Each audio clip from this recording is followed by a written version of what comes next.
Hello everyone. आज का हमारा टॉपिक है गाउट। गाउट क्या होता है? Gout is a metabolic disorder of purine metabolism. जो प्यूरिन का मेटाबॉलिज्म है वो इसमें डिस्टर्ब होता है।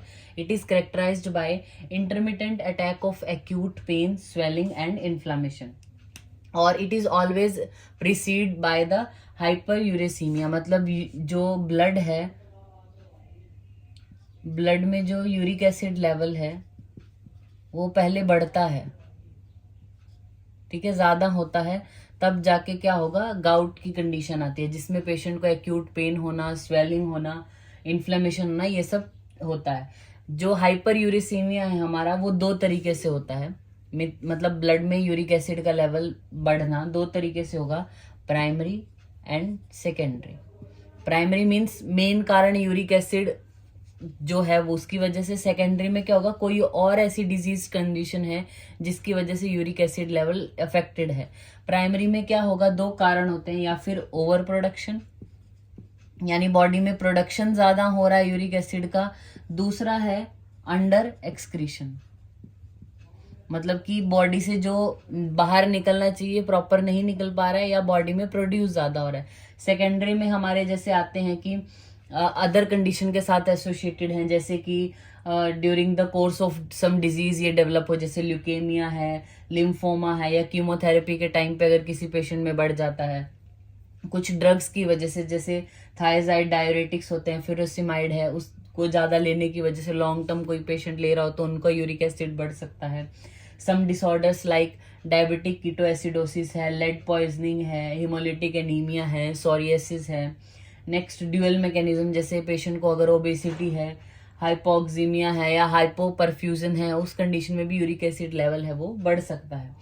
ओवर प्रोडक्शन में अगर हम बात करें तो HGPRT डेफिशिएंसी, HGPRT डेफिशिएंसी या फिर PRP सिंथेटेज की ओवर एक्टिविटी की वजह से। इसकी अगर ओवर एक्टिविटी हो, HGPRT की डेफिशिएंसी हो। HGPRT क्या है? हाइपोजेंथाइन गुआनिन फोस्फोराइबोसोल ट्रांसफेरेज है। इसकी अगर डेफिशिएंसी होती है, और अगर फोस्फोराइबोसोल पायरोफॉस्फेट PRPP इसका ओवर एक्टिविटी होती है तो यूरिक एसिड लेवल बढ़ता है। अभी हाँ, अगर हम नॉर्मली यूरिक एसिड का प्रोडक्शन देखें तो जैसे ही कोई भी सेल डिग्रेड होती है, जैसे RNA और DNA है, उनका वो बॉडी में दोबारा से मेटाबोलाइज होते हैं जब, तो क्या होता है, वो प्यूरिन में कन्वर्ट हो जाते हैं।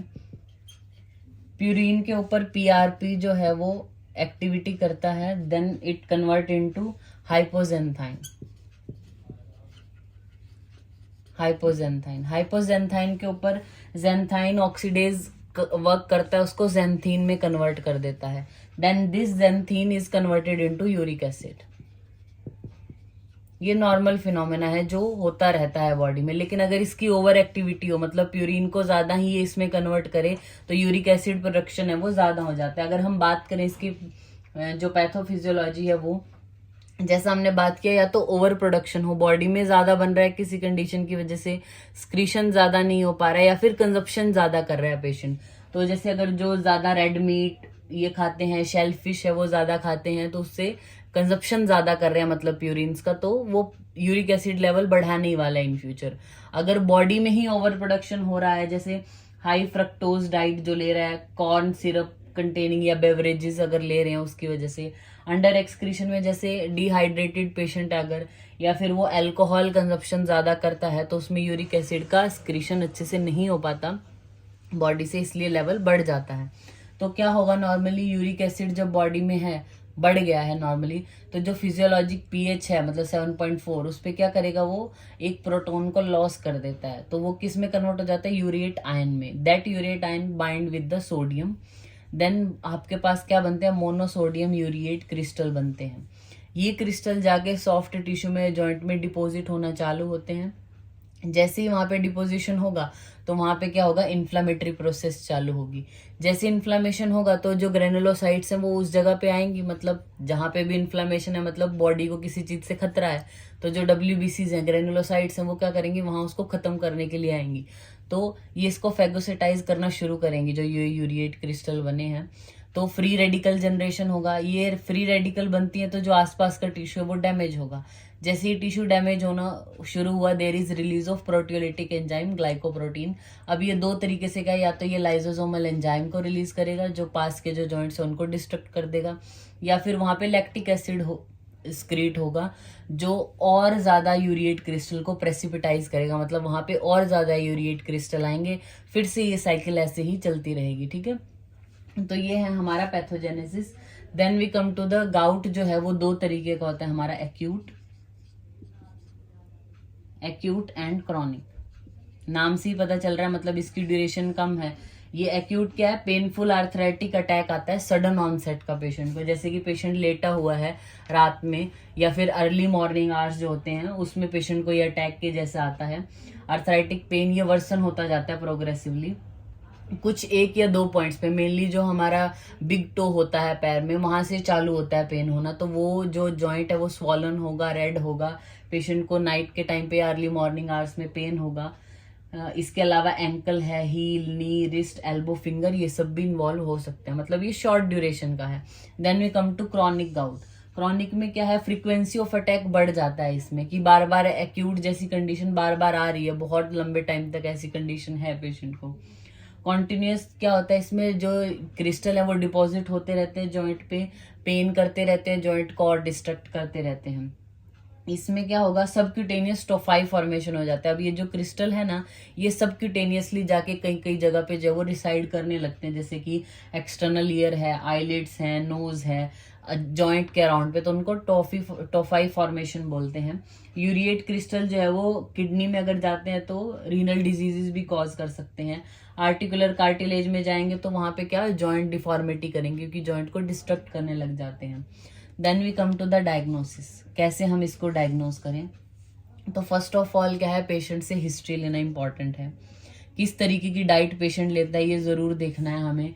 क्या फिजिकल एग्जामिनेशन हम कैसे करेंगे उसका, वो हमें देखना है, मतलब पेशेंट के जो इन्वॉल्व जो जॉइंट है उस पे आपको एक्सटर्नली क्या दिख रहा है, रेडनेस है या नहीं। मतलब एक्यूट अटैक के टाइम पे पेशेंट आता है, कई बार क्या होता है कि एक्यूट अटैक आया, पेशेंट पेन, थोड़ा सा पेन किलर अपने आप ही ले लेता है, देन आपके पास आएगा तो वो उस कंडीशन में नहीं होगा कि अटैक ना आया हो, तो आप कंफ्यूज हो सकते हो। तो पेशेंट से पूरी हिस्ट्री लेना और किस कंडीशन में आया वो ध्यान में रखना है थोड़ा। फैमिली हिस्ट्री पूछनी है, कंजप्शन क्या करता है वो, सीरम यूरिक एसिड लेवल ही चेक करते हैं हम डायरेक्ट इसमें। फिर इसके अलावा यूरिन में यूरिक एसिड का लेवल चेक करना। साइनोवियल फ्लूइड को अगर हम एस्पायरेट करके एग्जामिनेशन कराएं तो उसमें तो यूरिक एसिड के क्रिस्टल देखने को मिल सकते हैं। एक्सरे में चेंजेस देखने को मिल सकते हैं पेशेंट के, टोफाई फॉर्मेशन होना, सिस्टिक चेंजेस देखने को मिलेंगे। यूएसजी भी करा सकते हैं पेशेंट का, मतलब वो कंडीशन के अकॉर्डिंग है। Then we come to the stage of progression of disease. अब गाउट है तो उसमें प्रोग्रेशन कैसे होता है वो हम देखेंगे।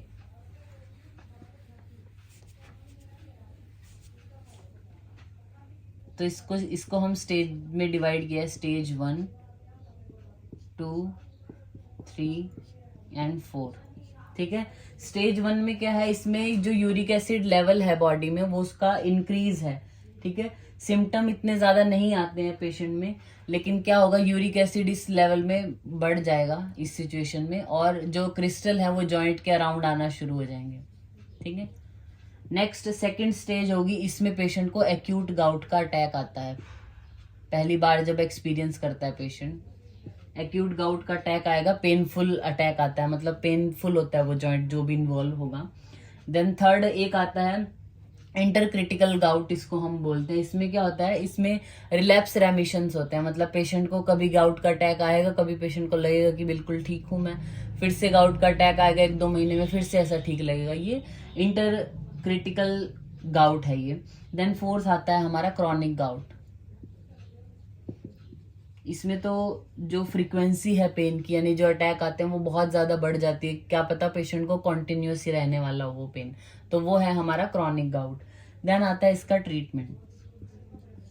ट्रीटमेंट की अगर हम बात करें तो हमारा गोल क्या है ट्रीटमेंट का, कि जो भी अटैक है वो ना आए पेशेंट को, या फिर अटैक की फ्रीक्वेंसी बहुत ज्यादा ना बढ़ जाए, उसकी जो पेन ना हो पेशेंट को, उसकी क्वालिटी ऑफ लाइफ इम्प्रूव अगर हम कर सकते हैं, और क्या है, डिस्ट्रक्शन नहीं होने देना, मतलब उसके जॉइंट डिस्ट्रक्ट ना हो, टोफाई फॉर्मेशन ना हो या रीनल स्टोन ना बने, इस सब को हमें प्रिवेंट करना है, ये गोल है हमारा। तो ऐसी कंडीशन में क्या है, अगर हमारे पास एक्यूट गाउट की अटैक के टाइम पे पेशेंट आता है तो उससे क्या है, एनएसएड्स देते हैं, डाइक्लोफिनेक है, किटोरोलैक है, इंडोमिथासिन है। नेक्स्ट कॉर्टिकोस्टेरॉइड दे सकते हैं पेशेंट को, कॉर्टिकोस्टेरॉइड। और इसके अलावा इसकी मेडिसिन है कोलचिसिन, ठीक है। देन आता है क्रॉनिक। क्रॉनिक कंडीशन में अगर आपके पास पेशेंट आता है तो उसको क्या है, यूरिक एसिड जो है वो उसकी सिंथेसिस जो है वो बने ही ना, वो इसके लिए इनहिबिट हम मतलब हमें करना है, यूरिक एसिड की सिंथेसिस को इनहिबिट करना है। तो उसके लिए हम ड्रग जैसे एलोप्यूरिनॉल दे सकते हैं पेशेंट को, एलोप्यूरिनॉल। या फिर यूरिक एसिड का एक्सक्रीशन बढ़ा दे, जो ऐसी ड्रग देनी है, यानी कॉज क्या है, या तो प्रोड्यूस ज्यादा हो रहा है या बॉडी से निकल नहीं पा रहा है, तो ऐसी ड्रग जो प्रोडक्शन करोगे जैसे एलोप्यूरिनॉल। एक ऐसी है जो एक्सक्रीशन को बढ़ाए जैसे कि प्रोबेंसिड, ये हम उस पेशेंट को दे सकते हैं। खुद से कोई भी मेडिकेशन नहीं लेनी होती है, डॉक्टर जो भी हैं उनसे प्रिस्क्राइब करने के बाद ही, उनके प्रिस्क्रिप्शन के बाद ही कोई मेडिसिन चालू करनी है। तो ये है हमारा टॉपिक गाउट का, और इसकी जो पैथोफिजियोलॉजी है और किस किस स्टेज पे पैथोलॉजी की कौन कौन से सिम्टम पेशेंट में आएंगे वो हम अलग से एक वीडियो में पढ़ेंगे। Thank you.